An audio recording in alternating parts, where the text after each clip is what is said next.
Hurmatli ustozlar, barchangizga xayrli kun.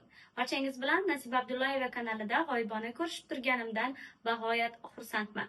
Demak, xabaringiz bor, barchamizga 2025-yil kuzgi attestatsiya jarayonlari uchun Sinov.uz platformasi orqali repetitsion testlar boshlandi.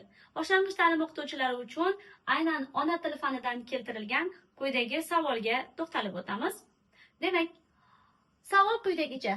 Quyidagi gaplarning qaysi birida paronim so'zlar bilan bog'liq xatolik mavjud? Bu leksikologiyaga oid savol bo'lib, bunda paronim so'zlar aytilishi va yozilishi bir tovush bilan farq qiladigan va ma'nosi turli xil bo'lgan so'zlar paronim so'zlar deyiladi. Paronim so'zlar, misol uchun, birinchi gapda raisning so'zi Vohidxo'jaga alam qilgan edi. Alam so'zi paronim so'z hisoblanadi.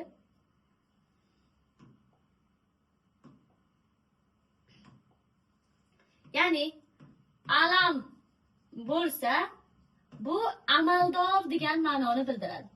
Ya'ni amaldorlar oldingi davrda alam, ya'ni tutuq belgisi orqali ifodalangan. Mana shu so'z alam, ya'ni amaldorlarni bildirgan. Endi bunda tutuq belgi berilmasdan faqat alam so'zi berilsa, ya'ni alam qilmoq degan ma'noni bildiradi. Demak, birinchi savolda xatolik mavjud.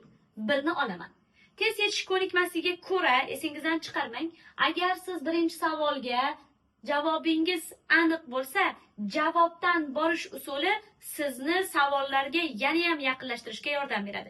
Test yechish ko'nikmasiga ko'ra S javob va D javob meni yaqinlashtiryapti.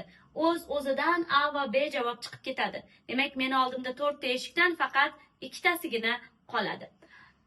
Endigina bargak yozgan tolzordan mayin shamol esdi. Bu yerda ko'pchilikning ahamiyatini bargak so'zi olishi mumkin. Bargak so'zi fors tojik tilidan olingan bo'lib, barg yozmoq ma'nosini bildiradi yoki ikkinchi ma'nosi omonim so'z hisoblanadi. Ikkinchi ma'nosi esa bu aynan o'sha turshak, o'rikning quritilgan shakli degan ma'noni ham bildiradi. Bu demak, bunda xatolik yo'q. Shuning uchun demak 2 chiqib ketdi. O'z-o'zidan men javobga yana bir marta yaqinlashdim. 2 kerak bo'lmagandan keyin S javob ham ketadi. Xo'p, o'ng qo'li bilan asta peshonasidagi terni artdi. Bu yerda ter so'zi sizning e'tiboringizni tortishi mumkin.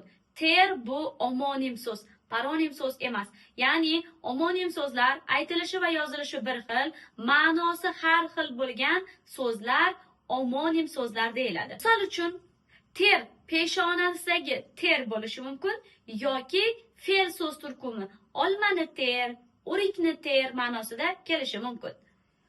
4-chi gap. 5 asr kim nazmiy saroyini titratadi zanjirband bir she'r. Mana bu yerda paronim so'z bor. She'r bu aytib o'tganimdek tutuq belgi bilan ham farqlanadi. Paronimlar tutuq belgi bilan farqlanadi.